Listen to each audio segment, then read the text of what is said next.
Okay, come on. Well, good afternoon. My name is Michael. I feel very humbled to be here with you.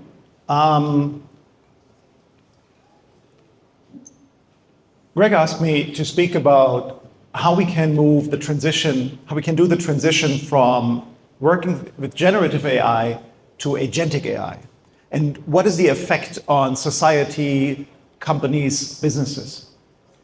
Well, I'm a builder. I build companies. 15 years ago, I did my PhD in artificial intelligence, and since then, I started to build tech companies. And I think I did way more mistakes than I did things right, and that helped me learn. And when I came to Vietnam 2 years ago, I wanted to find out what's going to be the next big thing that I'm going to build. And I wanted to have a thesis on Vietnam and understand it. And I spoke with about 500 people.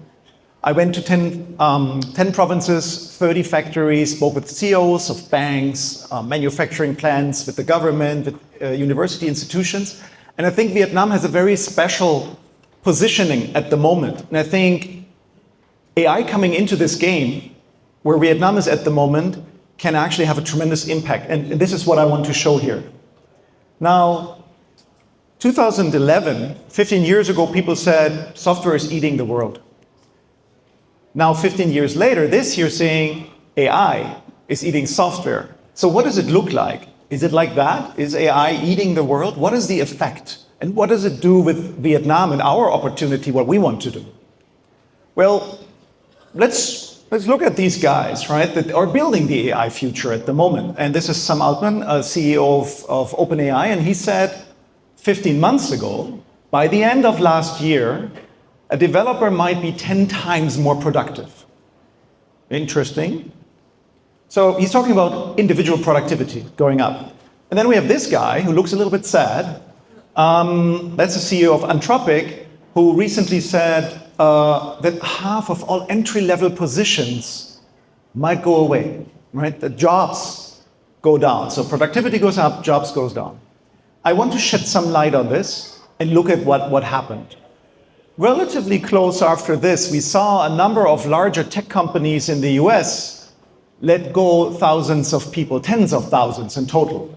Meta, the Facebook company, started with 8,000 people. They wanted to make room for AI, have less investment in people, more investment, more cash for AI.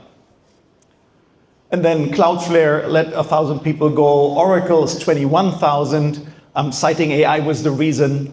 And it's interesting, right? Because a number of companies did this. Does this mean that this will go on, and especially tech people will lose their job? So let's do a reality check. And this is Mark Andreessen. This is the guy that said software is eating the world 15 years ago, and he created the first meaningful web browser. And he is now a billionaire investor in the Silicon Valley. So, and I follow him, and I think some of the thoughts and analysis he does is actually quite well done. And here he says, the companies are AI washing their layoffs. Because last year, the 2 last years, the impact of AI would not have been that strong that you can let go tens of thousands of people. So what are they actually doing is they overhired and then used AI as an excuse for mismanagement. It was actually quite drastic, way more drastic than what we have here. And other people also said that, and I think you can also see this if you actually look at the analysis. Because 2 weeks ago, Mark Zuckerberg came back and said, hey, we let 8,000 people go. Now we realize that the productivity gains we hope to get from AI are not that strong. Right? So he overstated this, he overestimated this. But let's look at some numbers. So this is last week's All In podcast, a podcast by famous Silicon Valley investors. And I listen to that frequently, and I think I would recommend everyone who's interested in startups and technology to do this, because I think it's quite helpful to catch up with what's going on. And Chamath is the guy at the top. He did an analysis, and he looked at the S&P 500. He took out the top 7 companies like Meta and Google to not tilt the data set too much, and said, okay, since AI came out like 3-4 years ago, how did the companies do? Did the earnings per share go up? Because that would be a meaningful indicator. He said, okay, 9% earnings per share went up since AI came out of this very large data set. That's an interesting number.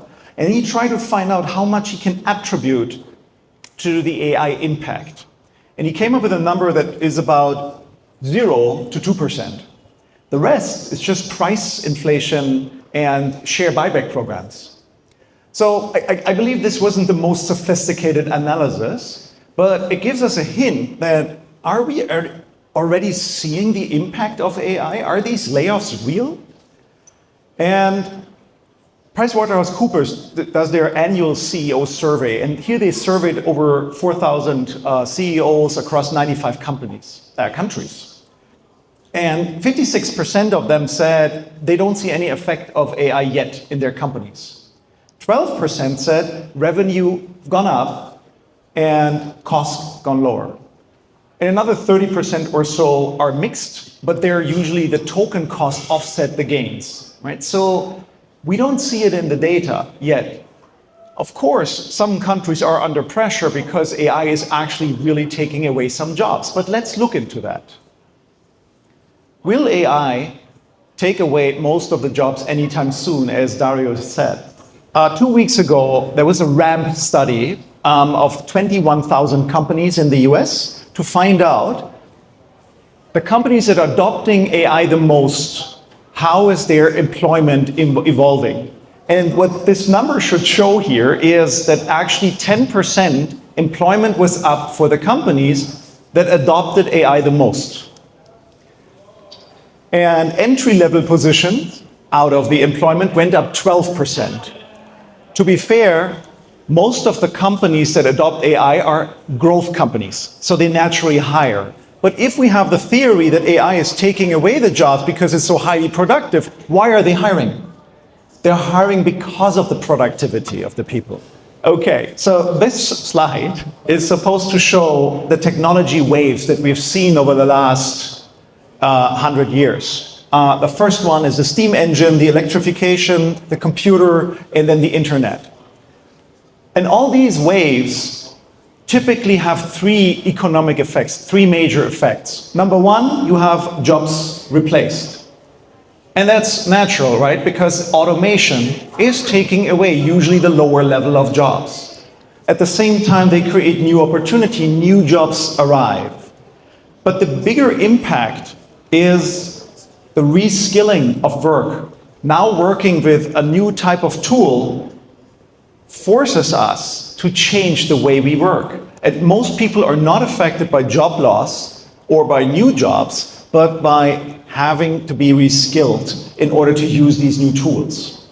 And I think this is very, very important for Vietnam and also a big opportunity. We'll get to that later. In other words, we cannot assume, or we should not assume, that the GDP will stay stable in almost all countries and AI will just take away the part of the GDP that usually was created by humans. The momentum that we see also from Silicon Valley investors, but also people in AI, is that we're believing that the pie gets bigger, that we're pushing the GDP into regions that we haven't seen before, even for mature countries. And this is also a big chance for Vietnam because Vietnam has strong growth aspirations. And I think looking at AI in that way, that we can create a bigger pie for us, revenue growth, creating new businesses, opens up a much different type of opportunity also in our minds. So now, how do we do it? Well, I think an interesting example is actually MB Bank from Hanoi. I recently opened up a bank account with them for my company, and I sat down 2 hours in a branch. I couldn't do it on my computer. I had to sign 15 documents, over 100 pages, and I've signed them incorrect. I had to redo it. Someone looked at my signature. Now, they're planning to digitize their processes, and they're expecting 150% in productivity increase. In their service productivity. At the same time, 0 job loss. Now, how do they do that? Well, they digitize paper processes, they automate the process chains, and then they shift humans to higher value positions, mostly customer engagement. But I want to dive into that. when they say they want to have a productivity improvement of over 150%, is that actually attributable to the AI? And the answer is not. MB themselves published 2 months ago that they expect the impact of AI of their productivity 15%. So that leaves us over 100% productivity increase from just digitizing. It's classic automation. And this is also what they cite. They say that they're expecting robotic process automation, a technology that has been around for 15 years, to actually help in the automation a lot. The AI will also help facilitating, but it is not the big driver.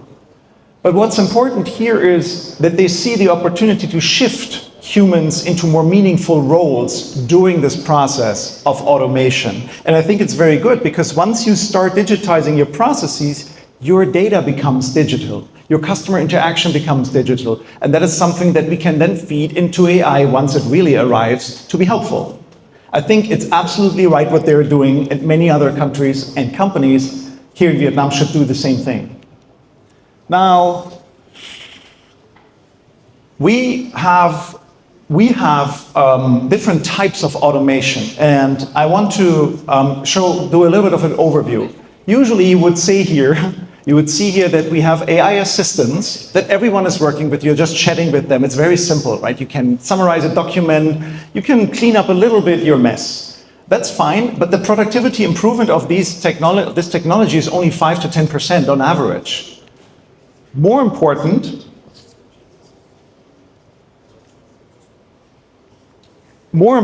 are AI co-pilots that are embedded into the process, that help us to work. When you think about coding, for example, you use a cursor as a developer, it's embedded into your workflow. And I'm excited about AI co-pilots in manufacturing. Manufacturing, you can picture a machine operator using a co-pilot detecting a machine outage. Why the machine is not working, usually causing hours of downtime until the technician arrives. With an AI co-pilot, someone who's working in a factory can identify the reason for the outage and probably solve it soon. This is not only increasing productivity a lot, this is also upskilling this person, because the person will learn how to operate this machine better in the future. And I think this is something, a huge opportunity for Vietnam, because 70% of our workforce does not sit in offices. And then the last one is AI agents. Here, the example that you cannot see on the slide is allowing a credit report and enabling a credit card for a new customer. These are several steps, and an AI agent can, an agentic process, chains process steps together. Now, this is more complex, but if this works, the productivity improvement that we've seen in other banks are around 50 to 150% for that particular process, because we just simply automate this. We still need humans in the loop to do the review. The agents won't work alone, but the productivity upside is huge. All right, so now if we look at these different AI steps, it's like a ladder. The first one is assistance, where the human still initiates the process and executes the whole thing. The second one, the co-pilots, the human only approves the outcome and does process handovers into the next step. In the agentic way, the human supervises, steps back and manages exceptions, still takes the decisions. And the last one is when AI decides. We're quite far from that. Only very few processes are possible at the moment to do that. But this shifts humans into a different role. They're owning the outcomes. It's more about ownership. And the second thing that we need is deeper process integration of AI and automating data, so that AI can actually work with this data and automate processes. Now, this is hard, right? So the actual answer, also when we talk about AI sovereignty, is not will we have access to the best model. The answer is those who will adopt the fastest will win. But the biggest part is not AI. The actual thing that we have to do, it always starts with the leadership. If you think of MB Bank, right? Their leadership wanted to do that. Now they still have to prove, and I think it's a multi-year project, so we'll watch them and see what comes out. But only if leadership is fully committed to a change like this, then things can work. You just committed to the headlines, it will not work. Leadership has to embrace AI and work with it constantly. And we have not seen this on a large scale, so this is one of the biggest challenges that we have. Now, of course, you also need to limit and standardize your processes. You need to digitize your context, something that in existing companies, in bigger companies, is hard. It's much easier for startups. And then I recommend only picking one process, one core process. MB Bank wants to digitize 80% of their processes. I think this was a very long process, a very long multi-year project. Something that you cannot see here is almost no automation depends on frontier models. It's usually second-tier or even third-tier models that are relevant for this. So we don't have to be afraid of losing access to the biggest models. It's just open source that we need in order to digitize Vietnam and automate it with AI on a large scale. Now the last one is, why would this be special for Vietnam? Where is the opportunity here? Vietnam is a developing economy, and we still have to train a lot of people to get better at their jobs and upskill them and increase their productivity. And AI co-pilots are particularly good at that. I believe this is one of the biggest startup opportunities, actually, creating products that upskill people. The second thing is, our economy is not like the US. We have, instead of the US, we don't have only 10% blue collar or manufacturing. We have 70% in construction, logistics, manufacturing, and farming. If you consider the small shops, the tens of thousands of small shops, we only have 10 to 20%. And then the last thing is the growing startup sector. It's still tiny today, actually, right? We're talking very positive about this, but I want to make sure that we all understand that the Vietnamese startup sector is very, very early. But AI can help to evolve this. This is what I am working on. And AI native companies that start thinking AI first from day one and digitizing their processes automatically and having data available directly for the AI and not burying it in manual processes like other banks, they will have a specific advantage in creating the AI future and helping the manufacturing companies having the harnesses and AI co-pilots that they need in order to empower their workers with AI. So to me, it really starts with startups. Because startups push AI adoption, they're creating the apps that you will use in the factories and in the offices. Once the AI adoption goes up, we have more AI demand in Vietnam. With more AI demand, labs and data centers will come naturally because you can make money with that here. Once the labs come, we have more hero stories, more young founders. So we have more startups. And this is a flywheel. This is what we have to inspire. So instead of having the government push billions of dollars in building some labs with a technology that's not even fully evolved yet, we should push it into AI adoption and into startups, because the startup world, the AI world, is made of startups. And I think this is where Vietnam's future can actually inspire something like this, like a flywheel, and grow the economy faster than other countries. Thanks.